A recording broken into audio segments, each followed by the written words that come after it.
Everybody, my name is Ramon Ray, and joining me are Frank Kitchen and Robert Kennedy III. Gentlemen, can you hear me before I keep going on for my short little intro? We can hear you. Awesome. We can hear you, not a problem. Awesome. Welcome to Three Bald Speakers. Three friends get together to share information, insight, inspiration, fun about all kind of things. So, Robert Kennedy, what's up, man? Why don't you wave so people know who you are and don't get confused? Frank Kitchen, what's up, man? There we go. So why don't we kick it off with you, Frank? Help us understand the audience. We're here on Frank's platform, so many people here may know him, but I know we're sharing this to our platforms as well. Frank Kitchen, give us the quick lowdown of who you are, why you're so amazing, and why you decided to join two other, as it were, bold speakers. Yes, let's go with it. Frank Kitchen out here in Phoenix, Arizona, known as a motivational speaker, and quite simply, I teach people how to cook up the dreams they hunger for into reality. So the reason I am hanging out with these two fine gentlemen is I've watched them use their skills, their talents, their abilities to help other people, once again, transform that big dream into reality. So just here to share a recipe with two other cooks. I love it. Well, glad to have you here. Robert Kennedy, what's up with you, man? I'm chilling, man. I'm living the dream. I'm getting to hang out with two bald brothers.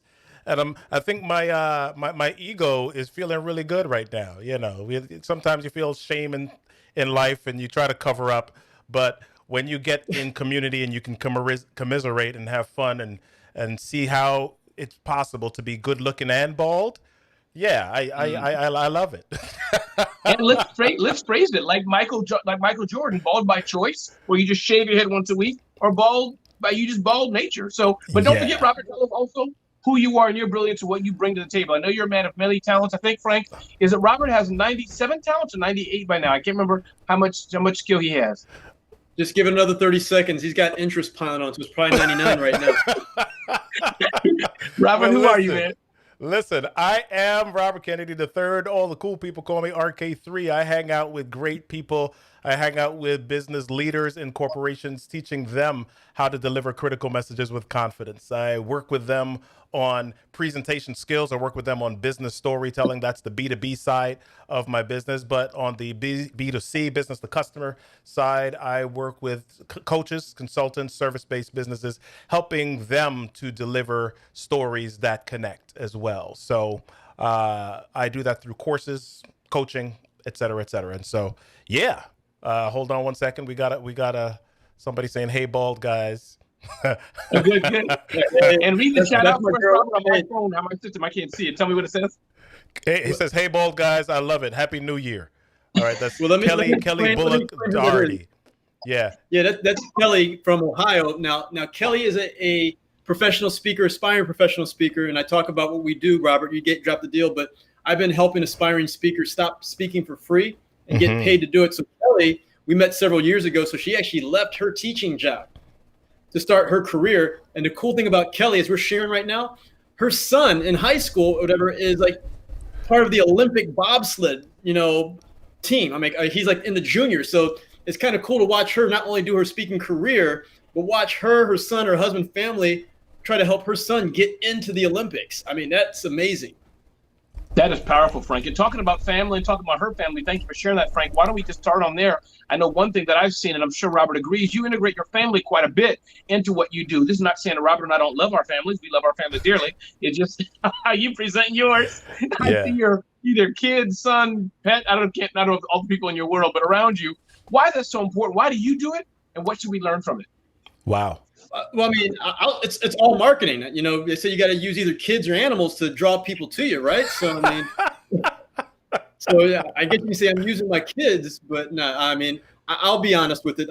The big piece is, when I speak and work with people, I say, it's what we're known for and what we want to, quote, cook up. And for me, I'm known for not only having my business as a speaker, but I'm also known about my family. This is a family-run business. I want them to have something to look up to. I want to be that mentor, that role model for them. So my kids since day one have been around. I've been speaking now for 14 years. They've been around this. My kids, wow. One will be 8 in a few weeks. One is 5. They're used to jumping up on stage, doing sound checks, doing the lights. That's their interest. So my wife and I have made the deal, like whatever they show interest in, we're entrepreneurs. You want to push them that way. It's not be a doctor, be a lawyer. It's like, What do you have interest? My son likes the lights, the sounds, the background, and trash trucks. So that's what we're pushing right now. And my daughter, she I wants love to it, Robert. What do you say to that? Well, man, I think the biggest thing for me is, especially as a speaker, when you travel or when you fly, outside of quarantine, COVID, it can be easy to get disconnected from your family. I mean, I can't tell you how many speakers, and I'll even say it this way. I grew up, I'm a PK. I grew up as a pastor's kid. And Me too. so I can't tell you how many pastors I know that have, suffered the divorce and those different things because of the time away from their families, right? And so as speakers, that we have that. So the thing that I think about is, how can I always incorporate them? How can I keep them close? How can I make them a part of the journey? I mean, literally, once I started speaking more, my dad told me the other day, he was like, dude, we were praying so hard for you. He's like, well, yeah, because he says, you're going out of town, you're staying in hotels days at a time, you're doing these different things. And he said, one of the things that happens when you are a speaker, when you're a charismatic personality, you kind of magnetize people. You draw them. And then when you are in a place where you are not, you're kind of vulnerable, because after speaking for an entire day, we pour out everything. We pour out all of our energy. And so we're drained, right? And at the end of the day, we go back to our hotel room or we go wherever we go, and we're kind of like, from a willpower perspective or an energy perspective, we're lower. So it's so easy to fall into some things if you are not intentional or careful about it. So, for me, it's intentional to have my wife on the picture with me on my profile picture. It's intentional for people to know who she is. It's intentional for people to see my family and see me as a family person. So yeah, all of that is it's a part of protection. Maybe it's just being intentional about not isolating myself from my family. I love it, Frank. That's why you're head nodding. Go ahead. Yeah, I mean, it's who we are. And there's a point. I know when I worked in the professional sector, I was working in colleges and I was working in retail, but the case was you had the professional you and then you had the personal you. Yeah. And I recognized that I wasn't successful until I put those two together. So you know what?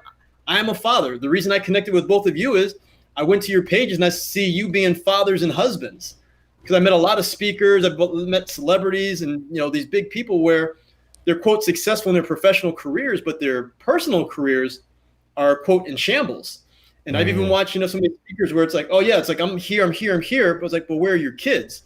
So I made it a, point to where, as you said, intentionally, I was like, let me find other speakers who are balancing out this entrepreneur business life with their family life, because I didn't want to hang out with these people who are super successful in business, but had no family. Wow. That is a wild moment. Go ahead, Robert. You have something else? I'm just no. I was just listening to it because all right. Yeah, it's just. I think you're gonna pull out a handkerchief or something, and start waving it, something like that. So. No, I'll pull out some peanuts. How about that? No, but family is indeed important. And I know I'm honored to, as my son, I think he's older than your children, I think he is. But yeah, my son is an adult and he's in our business, as it were, my daughters as well. Not in our business, but a teacher. My point is, I can remember when they were very young. My first memory, how long I've been speaking, because I don't have a good memory, though, was when he was small, playing with cars. I used to speak for Free to Score, the free government service that helps small businesses. And he was small enough to be under the chair. So that's how I kind of date and as a barometer for how long I've been doing this. So kudos to you all for lighting the way. I think family is important for sure. And I think how you integrate them, some people integrate it fully, some people integrate it differently. So I think that's important as well. I know one thing that's important, Robert, I'll turn to you if you don't mind, and feel free to take this where you want. We talked ahead of time about Clubhouse, and I may touch on it now, but we'll see what you'll want to do. I've been getting bombarded, as both of you know. Sorry, don't hate me. I'm a PC guy, Android. Sorry. So my iPad just arrived today, just so I can get on Clubhouse. Do you have an invite already? Frank, what's that? You have an invite already? I do. I have. Okay. Thank you. I have your invites. Yeah, Robert's charging for his invites. All right. I probably need to be, man. Like, do I hear $10? Do I hear $25? What do we have? Yeah. Oh, I can do that one. I grew up watching people. So Robert and Frank, Robert, if you want to go first, why is Clubhouse so hot? Why is it so important? Is it a fad? Is it going to fade? Should we stop investing our time into TikTok and Twitter? Is it the new, drop some science on us? Then Frank, let me hear from you, man. So I think we just don't know. We don't know. I think with all of these social media platforms, we go through the honeymoon phase, we go through this thing, and it's like, this is the next biggest thing. So, I mean, we can name all of them, right? You remember Meerkat? When Meerkat came out, they were like, oh, Meerkat, this is it. And then what was the next one? Blab, oh, yep. This is it. Okay, and then, right? And then you had what? Then you had Snapchat. Oh, this is it. This is going to kill everything else. And so we have all of these different platforms that come out and we're saying, hey, this is it. You got to get on it. I think the biggest difference between for Clubhouse and all of the other platforms is that Clubhouse came out in the midst of a pandemic, right? Clubhouse came out when everybody was already zoomed out. There was a lot of fatigue in the video space. We've already been on Facebook, Instagram, TikTok, whatever else it is, for such a long time, and we kind of know how they work. And so here's this new thing that some people are like, oh my gosh, Clubhouse is this amazing thing. And I'm like, dude, that's party lines from that is true. From like 2001, right? So I mean, it's party lines with a visual aspect that you can access on your phone. So it's really just a lot of conversations. I can't say whether or not it is going to kind of to be here for the long haul, or it's going to be the same thing. My suspicions are that they will have to adapt at some point. Once we kind of get to a point where everybody's used to it, and we're back in a space where we're back face to face with a lot of different things, and we don't have the Zoom fatigue or the video fatigue to contend with. There's some adaptation that they're going to have to go through. But I like it for what it is right now. Frank? Yeah, I mean, I think one of the pieces too, as you said, we should make sure we're educating people who are watching this. So if you haven't heard about Clubhouse, because when I heard Ramon and Robert talking about it, it's like, what is Clubhouse? And then finally, I got some invites from people, and for people who don't understand, it's an app, and right now the app is only on iOS, so Apple devices. So it's going to be either on the iPad or the phone, and it is if you would call it an audio social media site. You go in. I told people it reminds me of going to a conference. When you go to a conference, you hang out in a hallway, and there's all these different rooms of different people talking or having these panel discussions on a certain subject. So when you log into the app, you're in the hallway, and this one's on finance. This one here is on how to be a better speaker. This one's on how to use technology. This one's on how to be a Clubhouse star. So you pick the one you want to go into, and you listen to the information, and you've got influencers in there and people. But for me, I've actually enjoyed it the last couple of weeks because I've been getting coaching prospects out of it. Because I've been able to eavesdrop in on people's conversations. And it has made it so easy when you hear someone go, you know what, I'd like to excel as a professional speaker. So I'm like, okay. And then I click on their bio, and then I've got the link to their Twitter and to their Instagram, like, hey, let's have a conversation. So I was on the phone with somebody, on the Zoom today, with a perspective. And I got another person on Thursday where we're already going to start working. And there's 4 or 5 other people, because they've seen my bio is strategically written saying, hey, here's who I help. 4 or 5 others said, hey, can I talk with you? So there are opportunities there, but let's think about all this other technology. Let's even think about video games. I know, Robert, your son likes video games. When certain systems came out years ago, let's think about when the PlayStation came out. They said Sega and things like that were superior, but the quality of the games and the number of the games were better on the one side, so everybody went there.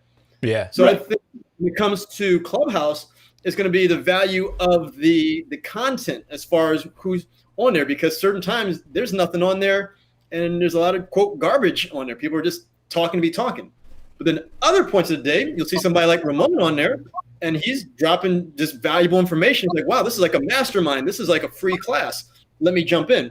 So it's going to be the content, and then we'll see what happens with Facebook, because, once everybody creates something, Facebook or Google come in and create something similar and try to, do it on their own. So we'll see. I think it's going to be good probably the next, 3 to 4 months. We'll see what happens from there, where it goes. the whole invite thing is, I think the reason people want to go get in is like being behind the velvet rope. You know, you can only get in on this app if someone invites you, and you have to earn your invites. So everybody can't get on right now. When you make scarcity, this is your area, Ramon, I'll pass it back over to you. When there's scarcity, people want it.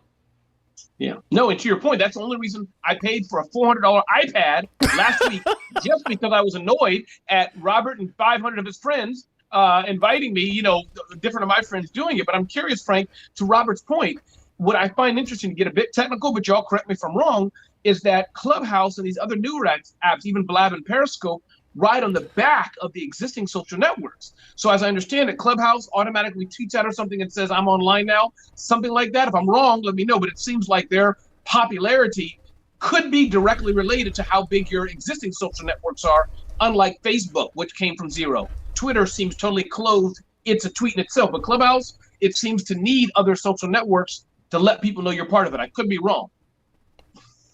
Well, so Clubhouse works with phone, your cell phone. So pretty much, if I decide I'm going to host a room, one of the things that I do at the beginning of my session, as soon as people start coming in, I'm saying, and the terminology in Clubhouse is ping, right? So ping your friends, let them know. So let's say that I've got 10 people that are in the room right at the beginning, and everybody pings somebody, then we should have 20 people after that. And that goes to their cell phone. So sometimes I will get a message directly in my text message that says, I'm in this room listening to this person, you should join me.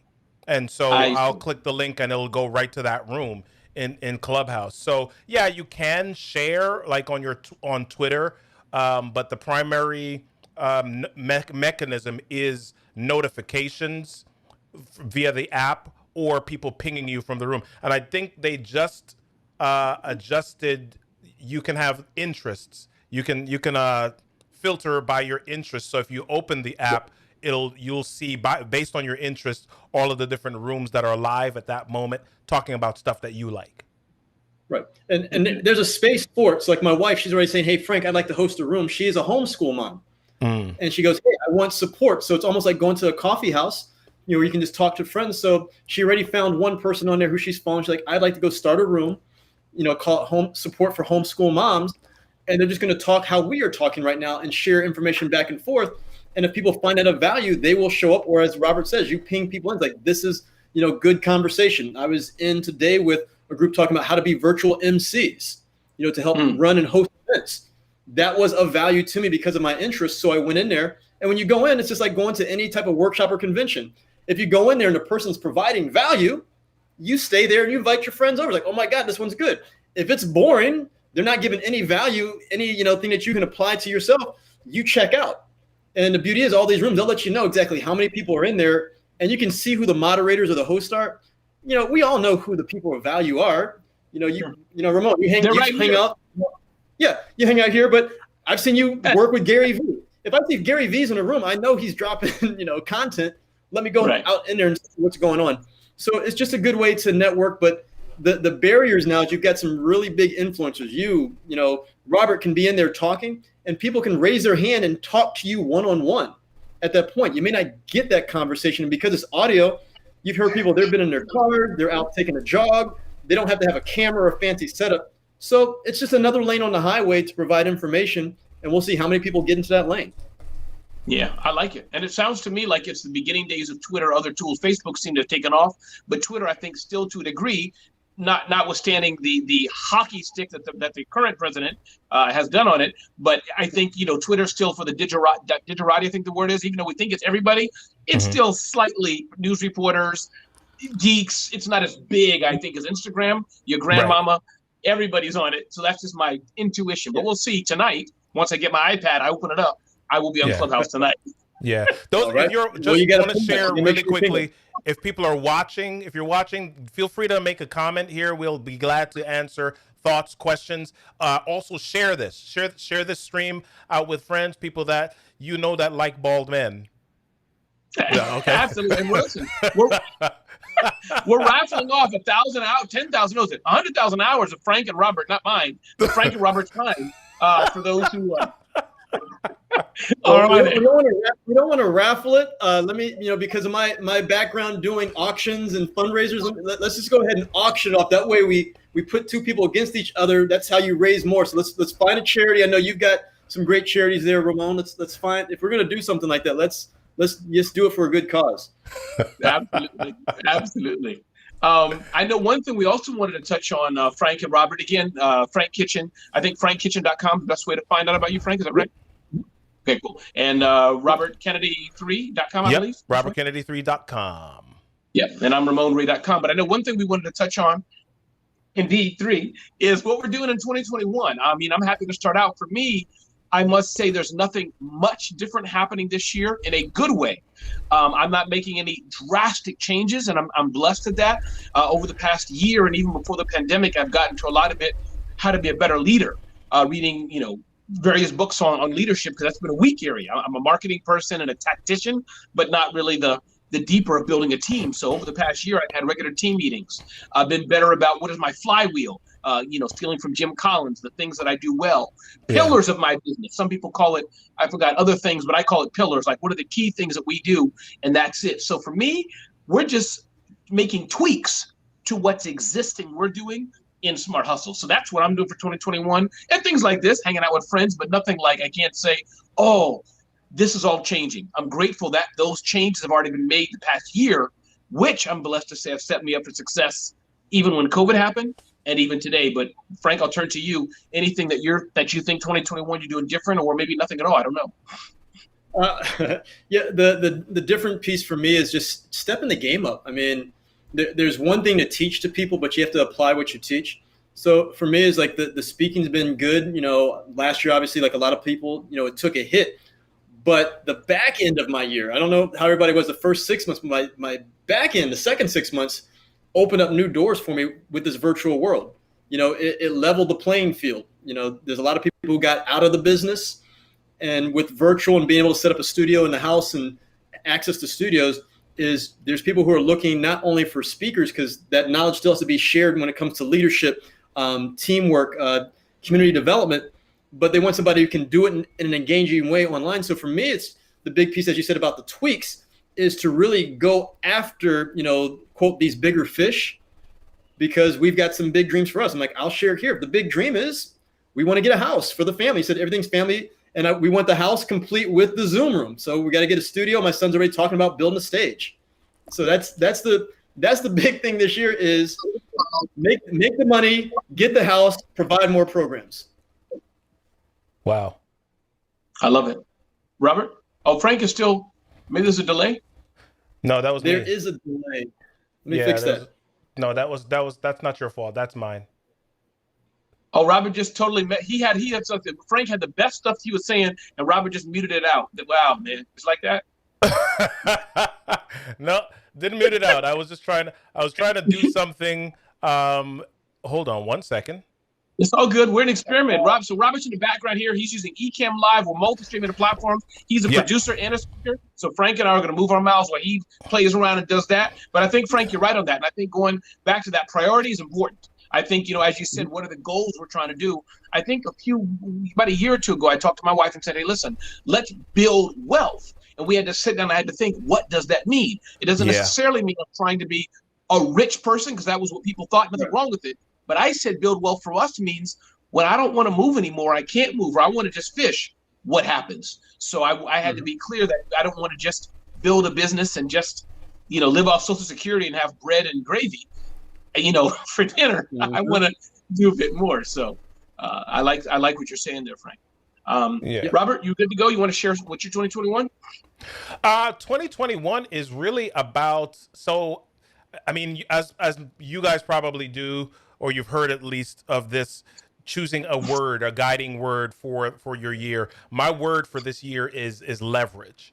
And the reason that I've chosen that word is because as a business owner, I have fallen all too often into the trap of doing so many things on my own. And so the commitment that I've made for 2021 is to grow business by leveraging others, by leveraging other resources, by doing nothing on my own, if unless I've gone through the stages first of seeing how I can create collaborations in that area. So, I mean, the fact that we're having this conversation with the three of us here is right in line with the goal and the thoughts that I've set for 2021. Because, if I'm going to grow my business, I've got to really get out of trying to execute on things or being in execution mode on things by myself. I think somebody on this panel has a book called Celebrity CEO.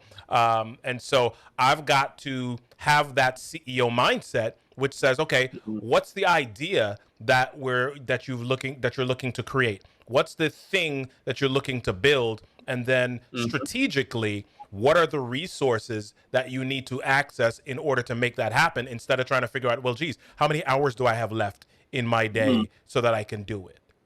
Yeah. So, and have you had to make a determination, Robert, of what you're not doing? And I ask it this way: have you said to yourself, I don't want to build a $10 billion airline? And or have you said to yourself, I don't want to just be a one-person company making $1 per year? So where do I fit? I don't know if that question makes sense that I'm trying to ask, and I'd love to hear your reply to Frank. But Robert? Yeah, it does. I mean, so yeah, I definitely have thought through that. And a lot of people, there are people that I see in business, and you're kind of like, you look at them and you say, wow, your business could be so much bigger.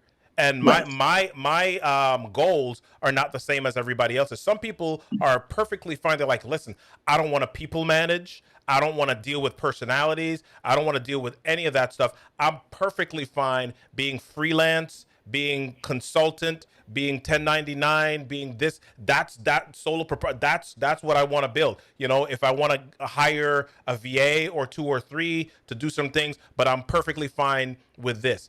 Me, I am there right now for the most part, but I do want to get to a place, and my goal is to be at a place where not necessarily a 100-person or even a 50-person company, but it's a company where I've got, 10, 15 trainers, speakers, employees that work for me and are able to deliver content based on frameworks that I've created. I love it. Frank? Yeah, I mean, and the case is, as we said about, I was going for big fish, is to hang out with big fish. So when I hear Robert say what he's going, okay, he's a little further down the trail. That's where I'd like to be 5 years from now. But I'm building up to get there. So the case is to build connections and resources. So I feel for me, 2020 is very much a foundational year to take a new step up. So I learned a lot about technology, who to hang out with, built strong relationships, and now it's time to go and execute. So when Robert was saying what the word is, for me, it's execute this year. Because I was a consumer, I consumed information, but we're not remembered by what we consume; it's by what we produce. So this is a year to just really go out and produce and execute from all this knowledge I've been absorbing from a lot of just great mentors in my life. And yeah, I don't want to have this big company or business, but I would love to have, as Robert said, something small to where I've got neighbors who've lost their work from COVID, or like, hey, I can do anything to help you out. I would love to be able to help out that way, just to give, like you said, some subcontract work or help out. I mean, the funny one right now is my one neighbor, love helping and giving back. He filled in for Santa Claus in the neighborhood this year because Santa Claus didn't show up, made all the kids disappointed. So within like an hour, he texts me, he's like, Frank, we got to fix this. I'm like, okay, let's find the solution. Let's go. And within 2 days, he was COVID safe, had a Santa costume. People were coming up, taking pictures. We drove him around the neighborhood, and we go, you know what? We could do this next year. So the case is working with him now to, help him launch the Santa business. And it's 9 months out. So that CEO mindset you're both talking about is being more proactive, not trying to do everything your way, to do it smarter and more efficiently. That's the big piece, to execute on that. No, for sure. And I want to touch on in a minute here so people can buckle their seatbelts and get ready what happened on Wednesday in the Capitol. But before I do that, I think that another thing, to your point, Robert and Frank, is that the aspect of leveraging others. And I think the same with you all. I don't want to be, as it were, the proverbial billion-dollar business, big investor fund. That's just not for me. I want to work in my home office. I want to travel with my wife to the countries, support our daughter. And that's pretty much about it. Give to others, which we do to a small level now, especially pre-COVID. I want to do it more. But I Yeah. think also I'm looking at how can we scale. So one name I'll shout out is Neen James. I was on a call with her. She's part of our NSA community about how Yeah. to IP and things like this. And Robert, this could be your specialty too. Point being, things like that is what I want to do more. I can stay. The word small is the wrong word, but at the level I am, I'll put it that way. But then leverage other people, make relationships to scale a little bigger, but to still be as small as I am. That makes sense in an awkward way, I'm trying to say that. Yeah, that's a really good point. I no, this is not my area. Neen is Okay. brilliant. She is like if you're thinking about how you can create frameworks, or you said IP. If you're thinking about how to craft something that you're the only person that is known for, then Right. yeah, you got to connect with Neen James. So shout out to Neen. Hey Neen, how you doing? Absolutely. Woo, there we go. Frank's on the ball. Yeah. Listen, Frank, I'll just turn to you again. I don't know why. Frank's in the center of my screen, so I keep turning to him first. I don't know, something about being maybe he has a cool vest on or something. But listen, Frank, as we all know, there was a arguably a demonstration, a protest started in the Capitol. It ended factually with people committing violence and crimes and invading the Capitol. There's no, I don't think, debate on that. What are your thoughts on it? What are your thoughts on that, Robert? And I'll just start by saying I know we talked about different things we shared with our family and things. I'd love to hear that. But for me, I think it was a sad day in America. And again, this is a business show, as it were, me, Frank, and Robert. But I think we're not going to shy away from talking of obvious news of the day. And I think that, listen, we can all debate. We all can disagree. But I think I can't remember who I was telling, but family. And as we were talking about it, no matter what side of the aisle proverbially you're on, I'll just be right out and say it. Once you invade the Capitol, you go against the law. There's just come on. That's just end of story. I can go on for hours. But Frank, I'll turn to you next. Yeah, I mean, I grew up in D.C. So when you see something like that, and like you said, we won't go too political, but when you see somebody, like, let's say there's a hurricane or there's a plane crash or something tragic in an area you grew up in, you're more drawn to it. So my sister, I'm in a meeting, calls up, like, hey, are you watching the news right now? They're storming the Capitol. I'm like, no. It's like, there's demonstrations. Like, no, go watch. And she's military, so her thing is, like, obviously she calls up because she's worried about family here. It's like, hey, be safe tonight when you're going around. So there's that concern there. But then I've got friends who live within blocks of the Capitol. So your first thing is concern for those people. So you're texting, you're going, hey, is everybody okay? Then when you start to watch it, my wife and I are discussing, okay, should we let the kids watch this? And we're talking about business, but anytime there's a tragedy in a business, life, history, a lot of people are like, well, let's avoid it. We work to turn it into a learning opportunity to explain the difference between a demonstration or a peaceful protest and what happened at the Capitol. The ramifications of what happened at the Capitol. Explain to my son, he goes, now you know why mom and dad tell you there's no more screaming or acting out when you don't get what you want to get deep dive in that. Or because I told people I grew up in D.C. and one of the best parts about D.C. was while I was going through school, is a very tactile learning. Every time teachers or your instructors taught you something, they're like, okay, today we're going to talk about how a bill gets passed. Oh, you know what? Here's a permission slip. Have your parents sign it. We're going. So I'm going to get 7 to 10 field trips per year, PG County schools, and we would go out and see it. So we got to touch it. So I actually had a chance to really sit down. My son will be 8. To sit down with him because he was up till midnight. He wanted to watch it. He's like, Dad, don't turn it off. And I was explaining to him this whole process of how things go, how we're supposed to go, what our Constitution was really about.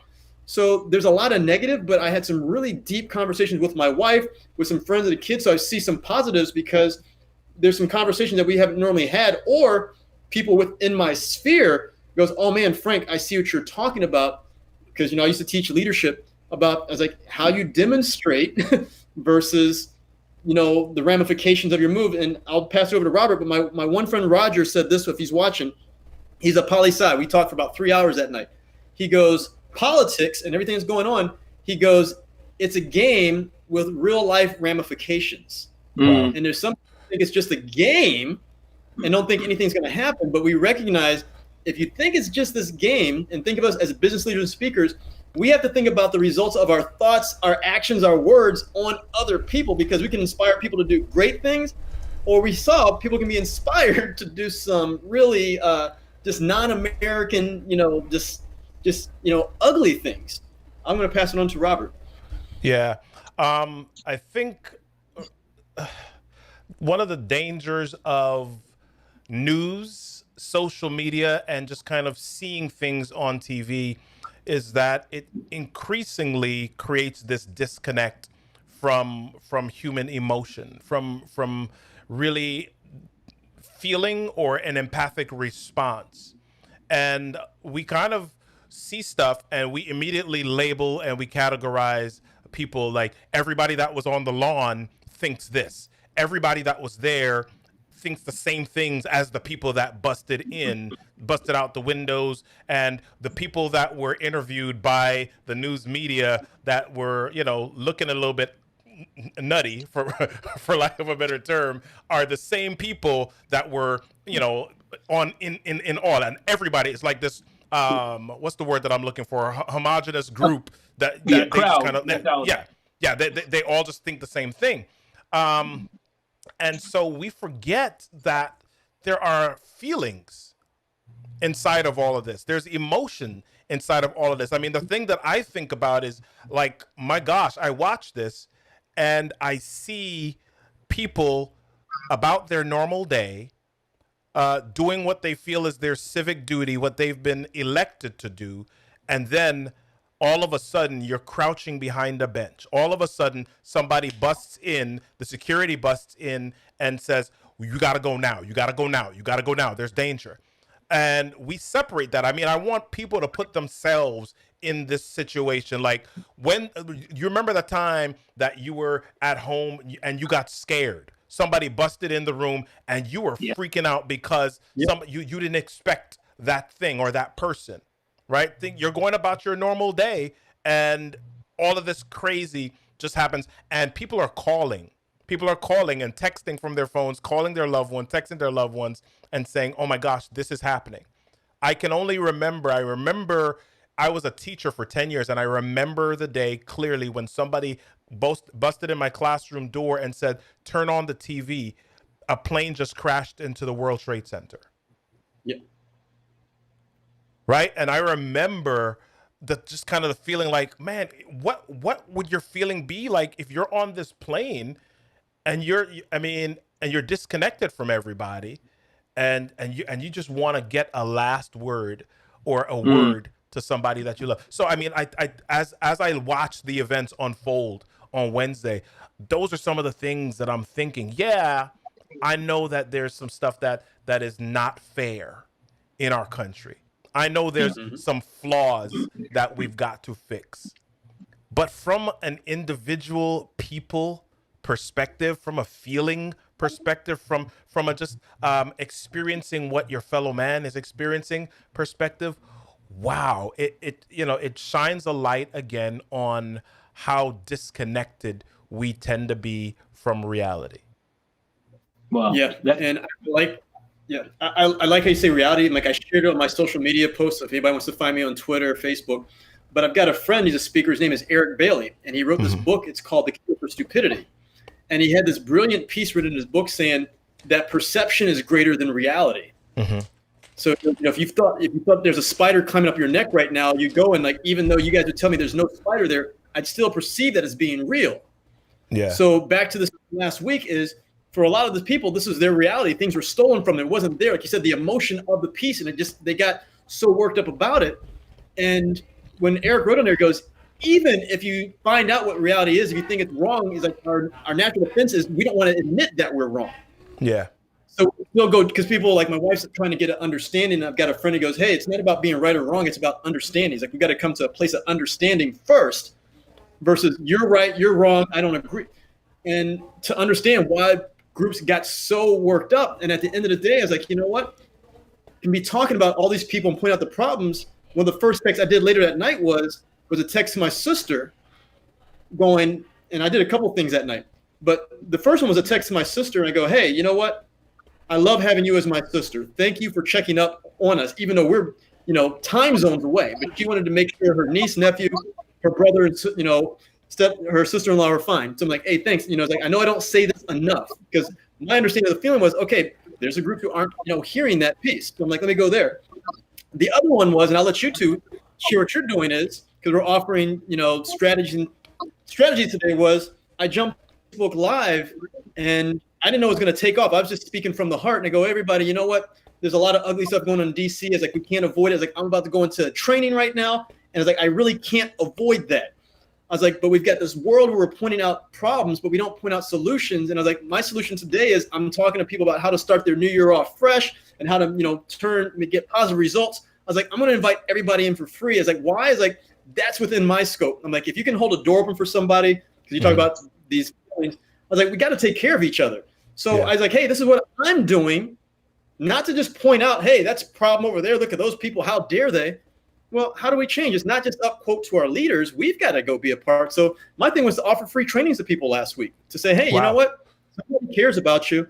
Here's how we're going to help you out. Wow. I love it. I love it. And to your point, I think one more thing I will say, and we have, gentlemen, as we agreed, unless you want to not do that agreement, we have 4 minutes to go. We said we're going to end this at 47 minutes. So I'm bad at math. So I think 17 is 47 minutes. So, but I just wanted to say what I also noticed was kind of a double bias. And here's what I mean. I grew up, well, my wife tells me I didn't grow up, but I spent many, many years in Brooklyn, New York. And we'd go to the bodegas and other things in Brooklyn, walk around, if it had jewelry and whatever it is. And those who are like me will always follow. But it's ironic, if you look like something else, which is not obvious, or you don't expect whatever it is, it's amazing how you're unprepared. So I'll leave it at that. But I just found it interesting that, everybody has, let me just leave it at that, if you don't expect, those who you least expect, and as far as law enforcement, you may still want to watch out for it too, in this day and age. But I don't know, Robert, Frank, we got 3 more minutes. Anybody else has any comments or anything they want to say? Shout outs to us, please. Now is your time to ask questions, give comments. But again, as we said, I'm Ramon Ray, RamonRay.com, Frank Kitchen, FrankKitchen.com. Amazing brother with mindset and more. Robert Kennedy III, RobertKennedy3.com, about how to communicate and speak better. If you have a comment, question, tip, it's not too late to put it in there. Maybe I'll turn to you, Robert. Any other tips or thoughts you want to leave? I know for me, I think I'll just touch on what I'm excited about. I think it was interesting that CES, I'll just riff a bit here, went virtual. So that was interesting. I've been to CES, a computer electronics show, one of the biggest trade shows in the world, those who don't know. So it's interesting how it's online, but I'm excited about travel coming back. I do have several in-person events booked, not like tomorrow, but booked starting, thank you, June-ish or so. So we'll see if they even happen. So I'm excited about that. But I must say also, this online world, I am comfortable with. I wouldn't mind traveling more with my family, my wife, my kids. But as far as professionally, I kind of miss the stage. But on the other hand, I guess since I'm used to it, I can look at this lens and pretend there's a million people. So, Robert, I'll turn this to you next. And Frank, if you want to close us out as we hit the 7, at least in my clock here. But Robert, what you want to? Well, listen, I'm looking at what Erica is saying here. She loves hearing solutions rather than continuing to discuss the problem. So thank you for that, Frank. And I think one of the reasons that we kind of wanted to come on here as well is, listen, we want to be real, we want to be authentic, and then after we've processed, we want to move people, because it's all too easy if we stay on social media or stay on news to kind of stay in the cycle for as long as the news or whoever will permit us to, and then we move from this to the next tragedy, right? So we're not even moving on in life, we're just kind of moving from tragedy to tragedy. And so we want to really help people develop resilience and develop a mindset that says, you know what, this is real, this is happening right now, but my dream is greater. I want something even better. I want to be bigger. I want to be more. And here are some solutions. Here are some steps that we can take to move us to that next place. Awesome. And as you said, we were going through this. I think technology has been our big talk today, and family and the impact. And the big piece is everything in life, the way man has used it, technology, it's a tool. And tools can be used for good or used for the negative. Three of us here have decided that, you know what, we're going to use this tool, use this space, use our knowledge, use our influence to provide this tool for good. So, we're going to provide life, laughter, and the Lollipops is growth. I mean, we want everybody here to grow personally and professionally. I mean, so that's what we're doing. We want to see everybody join us here about every 2 weeks. I mean, we're going to jump on here. I don't know if it's 3 bald speakers now or 3 original speakers, because we all have the same website name. So we're not creative, I guess. But as you said, we can laugh and we can learn at the same time and be real. And I mean, I've enjoyed this today, gentlemen. I mean, let's keep doing it because I mean, years ago, I just remember this, and this is what I'll wrap up with. I went to Australia, and I went to Australia. It's like where speaking started. And I told people, it's like, yeah, it's like when I grew up in the States, I didn't see many people look like me, business owners or speakers or entrepreneurs. I was like, so out of sight, out of mind. Mm-hmm. I mean, from what we talked about today, whether it be for our families or the world, we got 3 people right here. You know, are we rich? Are we like these billionaires? No. Are we working towards doing something great? Yes. I mean, and all we have to do is keep sharing it. Like my friend said, there's a lot of positive going on in the world.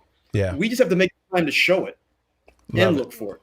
Love it. So 2 things. Number 1, glad that you said we're going to keep doing this because we have actually scheduled our next show for the 25th of January. So if you are on today, make sure that you schedule that time on your calendar to come hang out with us at 3:30 p.m. Eastern Standard Time so that you can talk about life, laughter, and lollipops too. The lollipops, man, I don't know. It was kind of like this visual. I just kind of, as we were looking at creating a graphic or so, 3 bald-headed dudes look like 3 lollipops to me. So.